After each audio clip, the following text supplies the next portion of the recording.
Bayangin bro, kamu hidup di zaman dimana ngomong sedikit aja bisa bikin kamu ditangkep, disiksa, bahkan hilang tanpa kabar. Zaman dimana semua pejabat ngantongin duit rakyat. Rakyat disuruh diam, dan siapapun yang berani melawan bakal dianggap musuh negara. Tapi di tengah semua ketakutan itu, ada 3 orang yang malah berani ngomong keras. Bukan buat cari pangkat, bukan buat kaya, tapi buat ngebela rakyat kecil. Dan karena keberanian itu, mereka harus dibunuh perlahan selama 12 tahun penuh di dalam penjara. Gila nggak bro? Tapi yang lebih gila lagi, salah satu dari mereka setelah keluar dari neraka itu malah jadi presiden paling jujur dan sederhana di dunia, dan bahkan nolak gaji sendiri. Yup, ini bukan dongeng, ini kisah nyata yang diangkat dari film A 12-Year Night 2018. Film yang bakal bikin lo sadar, kadang orang yang paling miskin secara harta justru yang paling kaya jiwanya. Sebelum lanjut, tulis dulu di kolom komentar, kamu dari daerah mana bro? Siapa tahu kita satu daerah, bisa tuker cerita, atau malah ngopi bareng sambil bahas film-film inspiratif kayak gini.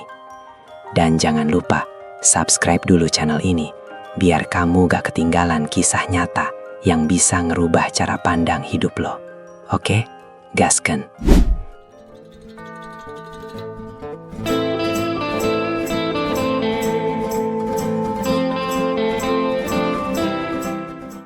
Kisah ini dimulai di Uruguay tahun 1973. Waktu itu negara ini lagi kacau, ekonomi anjlok, pengangguran di mana-mana, korupsi udah jadi hal biasa di kalangan pejabat.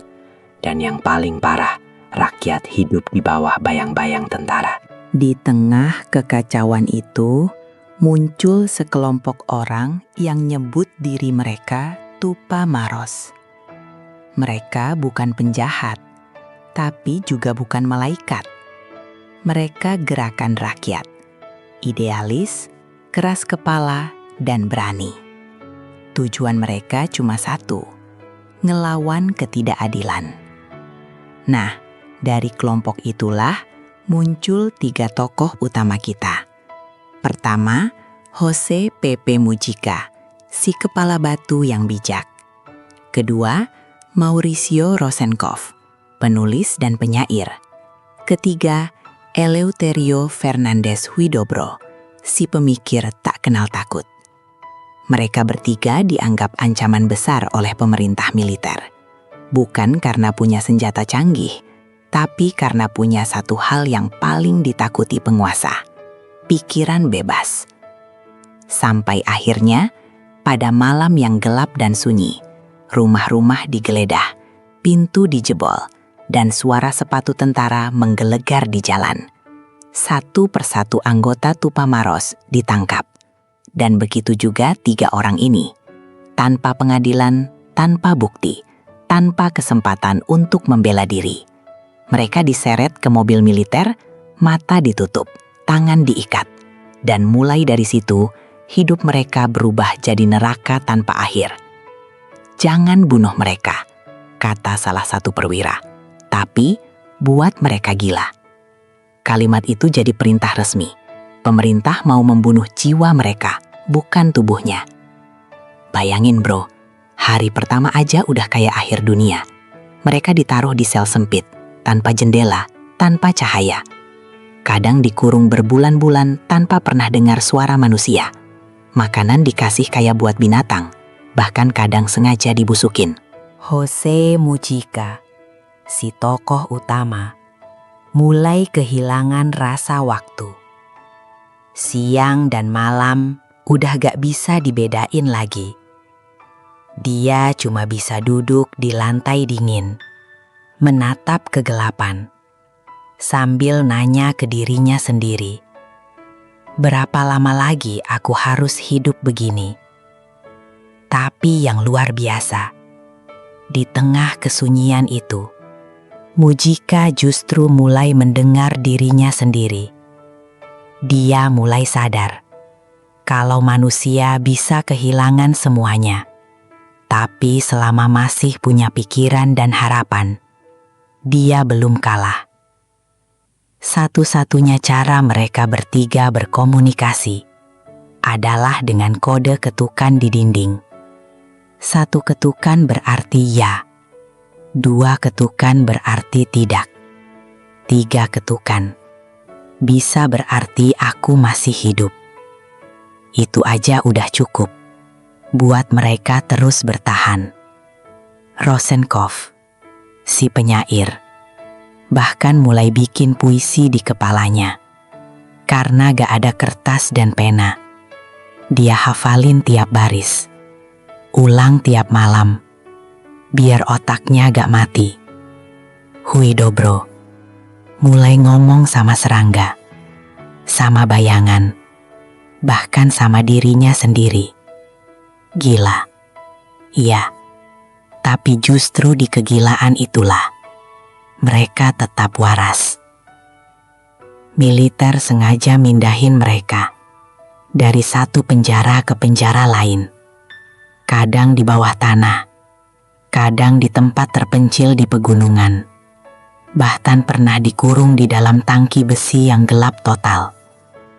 Tujuannya cuma satu, bikin mereka lupa siapa diri mereka. Tiap kali mereka hampir terbiasa dengan satu tempat, langsung dipindah lagi. Dan tiap kali pindah, mereka dipukuli, disiksa, dihina. Ada satu adegan yang paling nyesek, bro.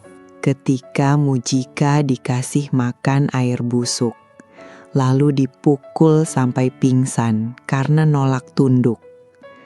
Tapi bukannya marah, dia cuma bilang pelan, "Tubuhku bisa kamu hancurkan, tapi pikiranku tetap bebas."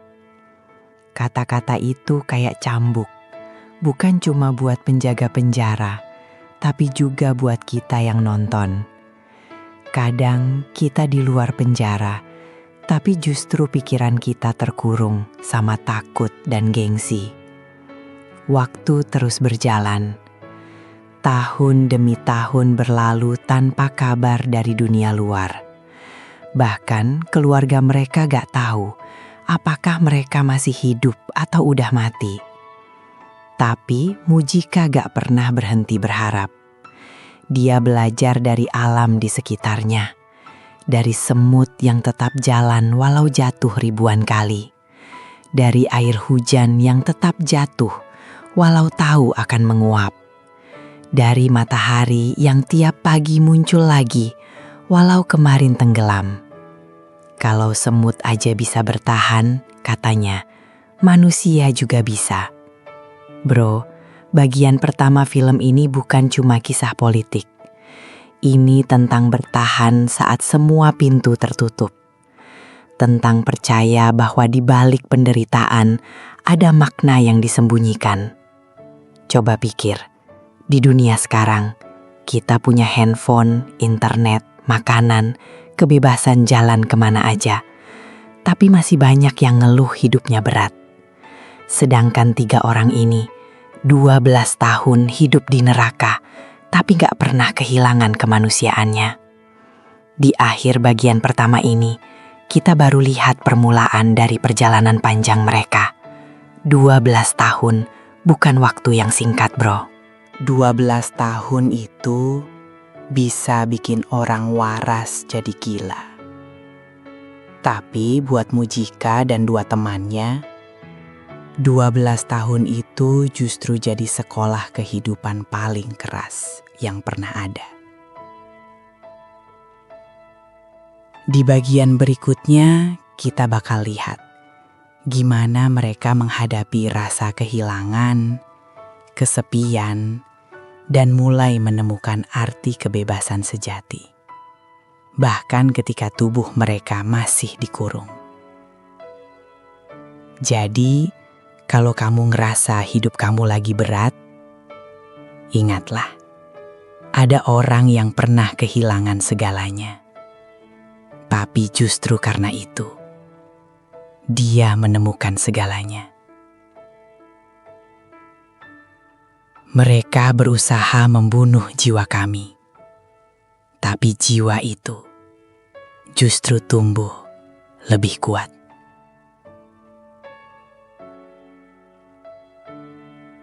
Waktu berjalan pelan. Tahun demi tahun lewat seperti mimpi buruk yang gak berakhir. Udah gak ada lagi rasa lapar, marah, atau takut. Yang tersisa cuma hampa. Mereka udah dipindah ke beberapa penjara yang lebih parah. Kadang di tempat lembab, berjamur, berisi tikus, dan serangga. Bahkan air buat minum aja harus nyendop dari genangan kotor. Para penjaga udah gak lagi ngelihat mereka sebagai manusia. Cuma barang yang harus dijaga supaya gak mati, tapi juga gak boleh hidup dengan tenang.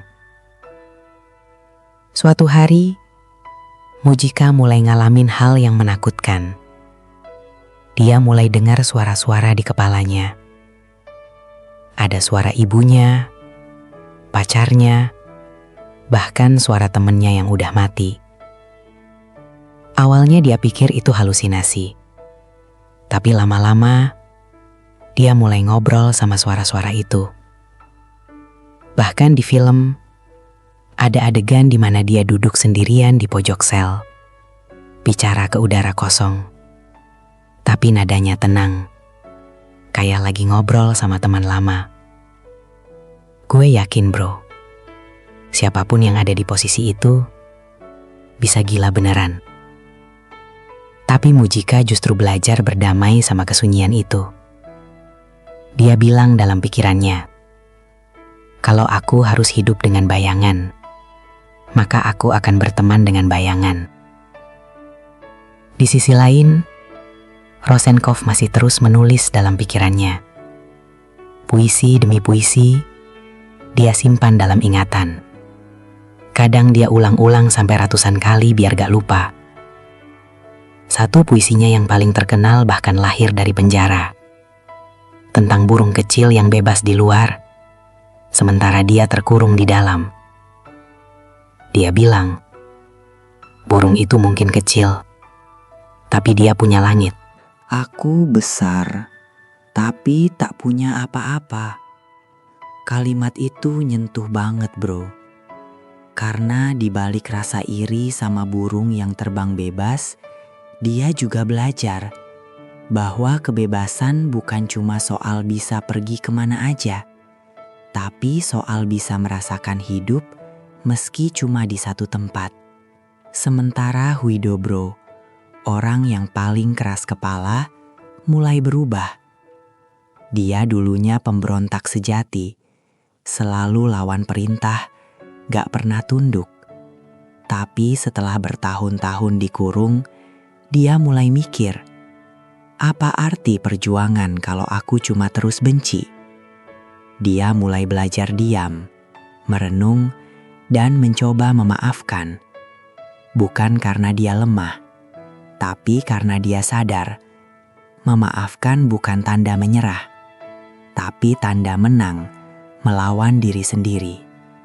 Ada satu adegan yang jadi simbol kebangkitan mereka bertiga, Blue. Suatu hari, hujan turun deras banget.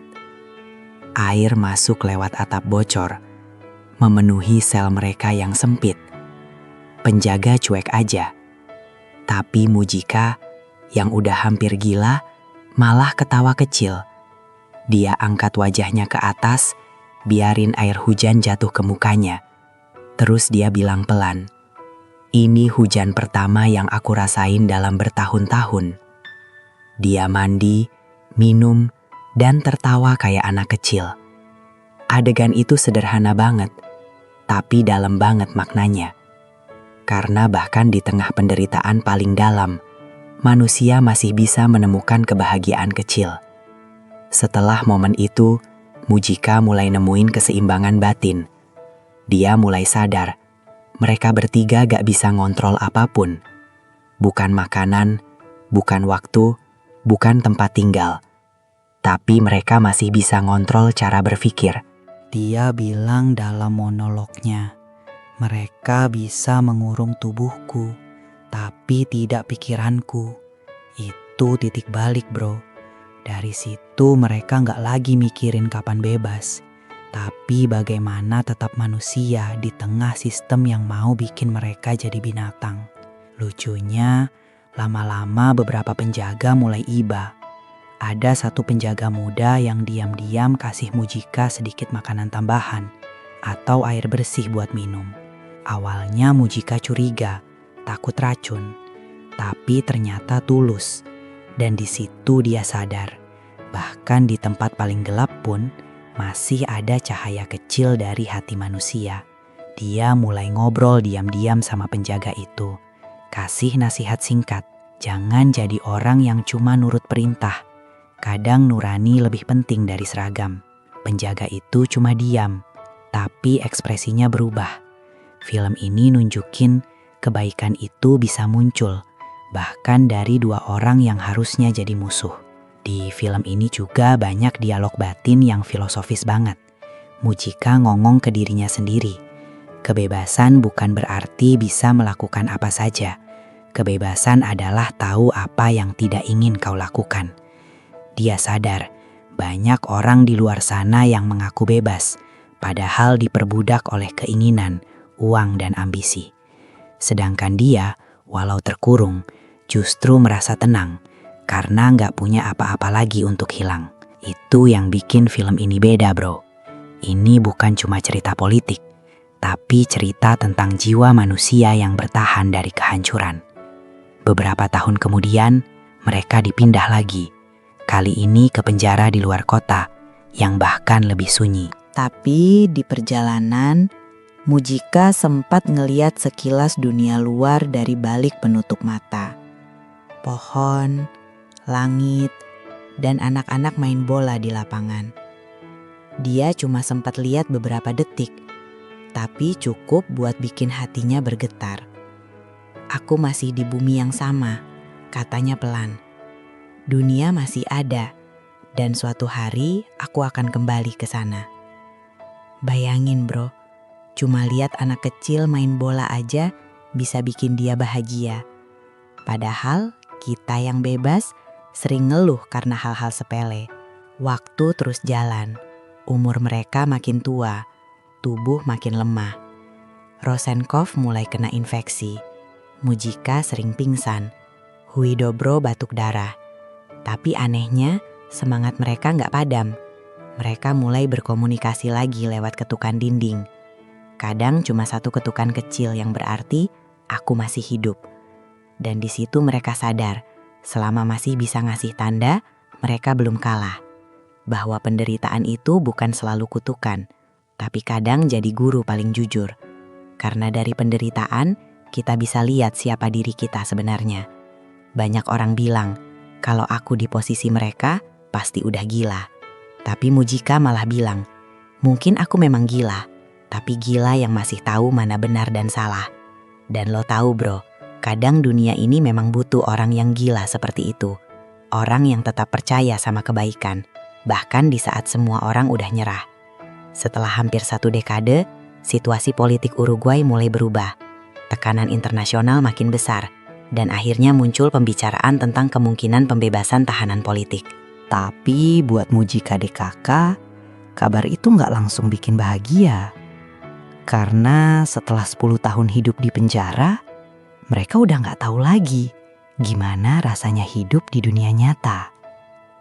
Bayangin, bro, 10 tahun tanpa cahaya matahari, tiba-tiba harus keluar ke dunia yang terang dan bising. Itu bukan cuma bebas, itu kayak lahir lagi dari nol. Di akhir bagian ini, kita sampai di titik di mana mereka bukan cuma berjuang buat keluar dari penjara, tapi juga buat menyelamatkan kewarasan mereka. Film ini ngasih kita pelajaran bahwa manusia bisa kehilangan segalanya. Harta, keluarga, kebebasan. Tapi selama masih punya hati yang hidup, masih ada harapan buat bangkit. Seperti kata Mujika di film, kita semua akan mati suatu hari. Tapi yang penting adalah bagaimana kita hidup sebelum mati. Bayangin bro, lo dikurung 12 tahun dalam kegelapan. Gak lihat matahari, gak ngobrol sama siapapun. Tiap hari cuma dengar suara rantai dan pintu besi. Lalu suatu pagi lo dibangunin penjaga. Mereka bilang, kamu bebas. Tapi bebas kemana? Rumah udah gak ada. Temen banyak yang mati. Dunia udah berubah. Dan yang paling gila, lo gak tahu lagi gimana cara hidup. Nah bro, inilah yang dialamin oleh 3 orang tahanan politik Uruguay. Jose Mujica, Mauricio Rosenkopf, dan Eleuterio Fernandez Huidobro. Setelah 12 tahun disiksa, mereka akhirnya keluar. Tapi justru di luar, mereka ngerasa lebih asing dari Sigdomnya. Tahun 1985, Uruguay berubah. Rezim militer akhirnya tumbang setelah tekanan besar dari rakyat dan dunia internasional.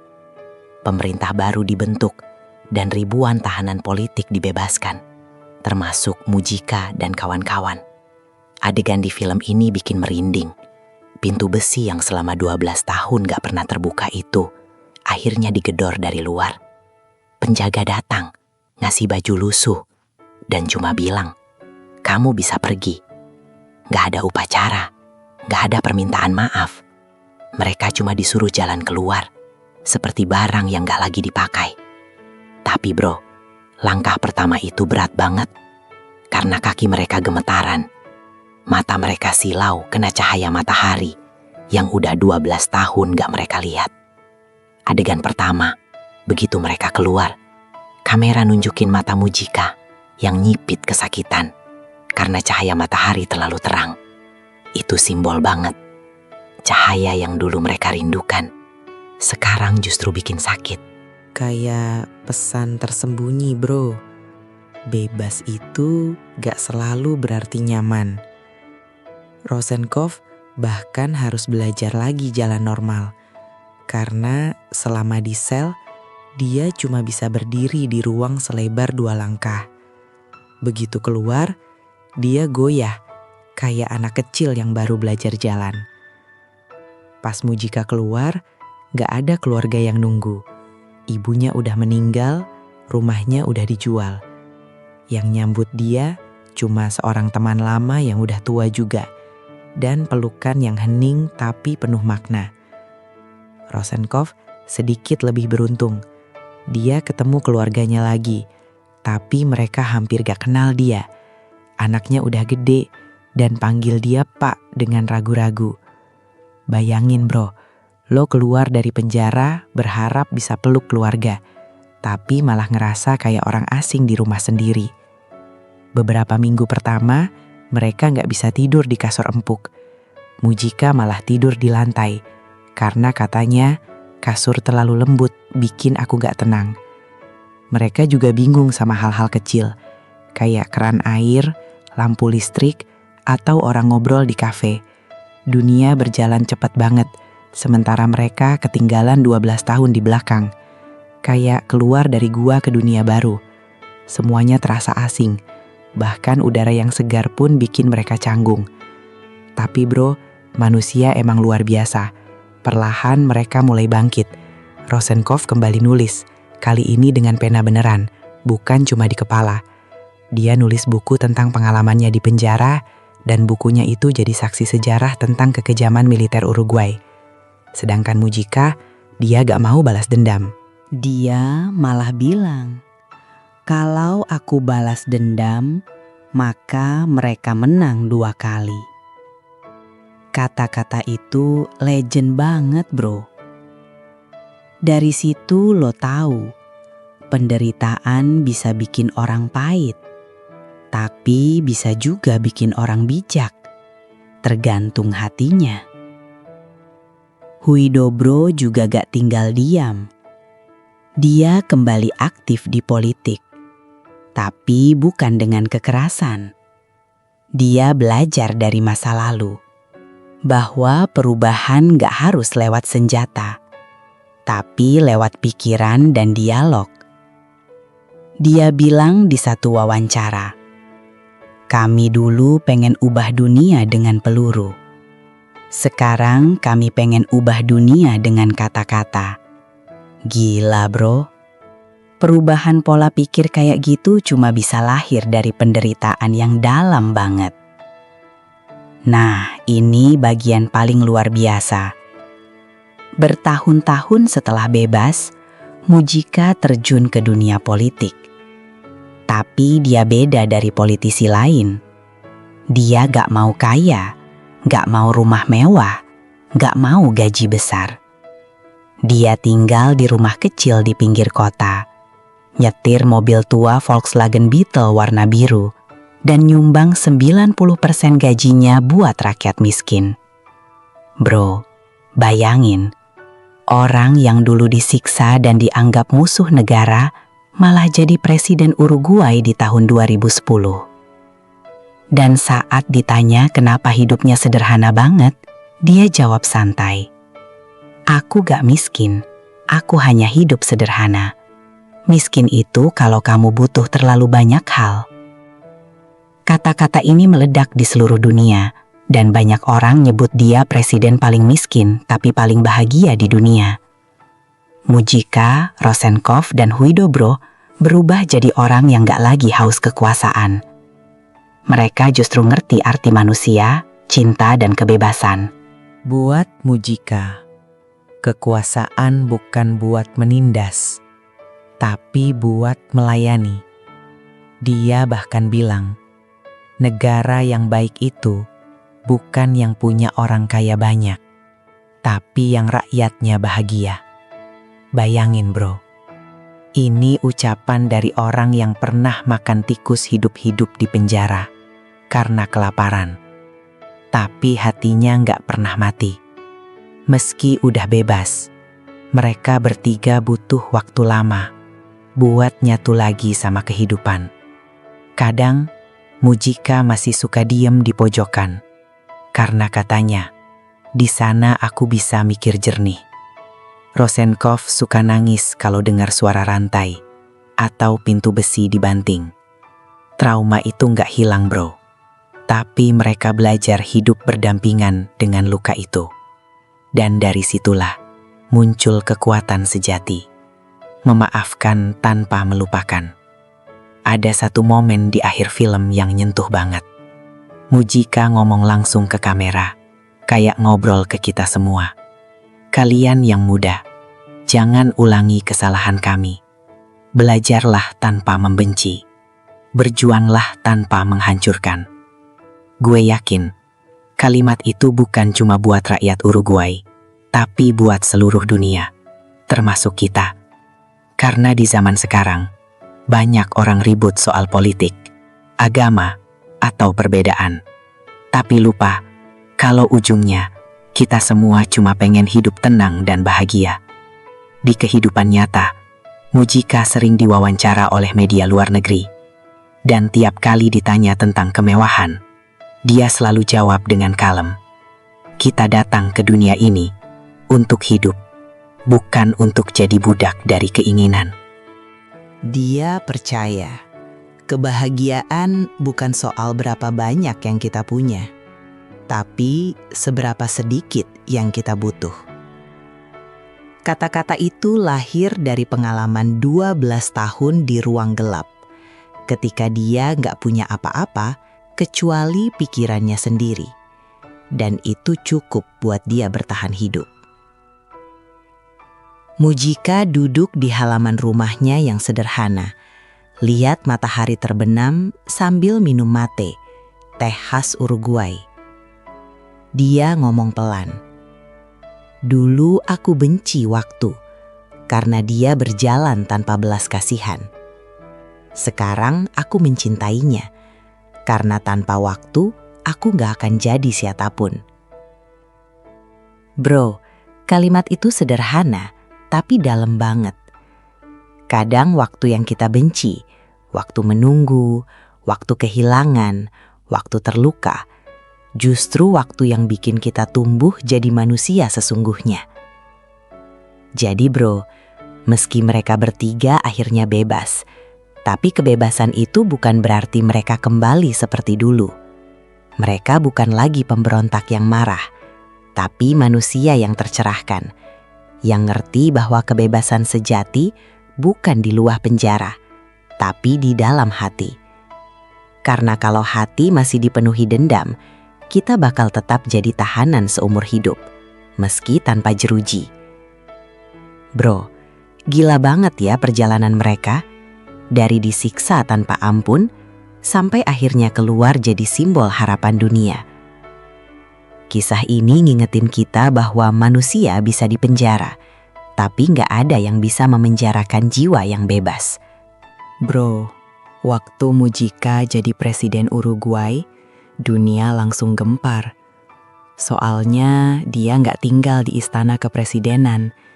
Dia malah tinggal di rumah kecil di desa bareng istrinya, Lucia, dan anjingnya, Manuela. Rumahnya cuma berdinding bata, atap seng, tanpa penjaga mewah. Kebunnya sendiri dia yang rawat. Dan mobilnya, Volkswagen Beetle tahun 1987. Itu mobil tua yang selalu dia pakai kemana-mana, bahkan waktu ngantor. Ketika wartawan nanya, "Pak Presiden, kenapa nggak tinggal di istana?" Mujica cuma jawab, "Istana itu buat rakyat, bukan buat aku. Aku udah cukup punya tempat buat tidur dan teh panas tiap pagi." Kelas banget ya bro. Itu bukan cuma kata, itu filosofi hidup. Nggak cuma itu, Mujica juga nyumbang 90% gajinya buat rakyat miskin dan UMKM. Dia bilang, gaji itu terlalu besar buat aku. Kalau rakyatku hidup sederhana, masa aku hidup mewah? Dia bahkan masuk daftar presiden termiskin di dunia. Tapi waktu ditanya soal itu, dia ketawa kecil dan bilang, "Aku bukan presiden miskin. Orang miskin itu yang butuh banyak hal untuk bahagia." Bro, kalimat itu nancep banget di kepala gue. Karena benar kan, kita sering rasa kurang, padahal udah punya segalanya. Sementara orang kayak dia, yang dulu gak punya apa-apa, malah hidup tenang. Film A 12 Year Night ini, kalau lo perhatiin, bukan cuma kisah politik. Ini kisah manusia yang belajar arti kebebasan sejati. Mujica pernah bilang, "Waktu di penjara, aku punya banyak waktu untuk berpikir." Aku sadar bahwa kebebasan bukan berarti bisa pergi kemanapun, tapi bisa jadi diri sendiri tanpa takut. Kebebasan itu bukan soal keluar dari ruangan, tapi keluar dari rasa benci dan serakah yang ngurung kita dari dalam. Lo bisa hidup di rumah besar, tapi tetap jadi tahanan dari ambisi lo sendiri. Dan Mujica udah buktikan hal sebaliknya. Hidup sederhana, tapi pikirannya luas banget. Bertahun-tahun setelah film ini rilis, Mujica diundang ke berbagai forum dunia. Di PBB dia berdiri di depan para pemimpin negara dan bilang sesuatu yang bikin semua orang diam. Kita datang ke dunia ini untuk hidup, tapi kita malah mengorbankan hidup demi membeli hal-hal yang gak kita butuh. Hanya untuk pamer ke orang yang gak kita suka. Boom. Kalimat itu viral, jadi meme, jadi kutipan di mana-mana. Tapi buat dia, itu cuma kejujuran dari hati yang pernah hidup di batas kematian. Bayangin bro, dari ruang gelap yang bahkan cahaya nggak bisa masuk, sampai berdiri di mimbar tertinggi dunia, ceramahin para miliarder dan presiden. Itu bukan kisah film superhero, Itu kisah nyata seorang manusia yang kalah tapi nggak menyerah. Dia nggak punya kekuatan super, nggak punya uang, tapi dia punya satu hal yang langka banget. Ketulusan.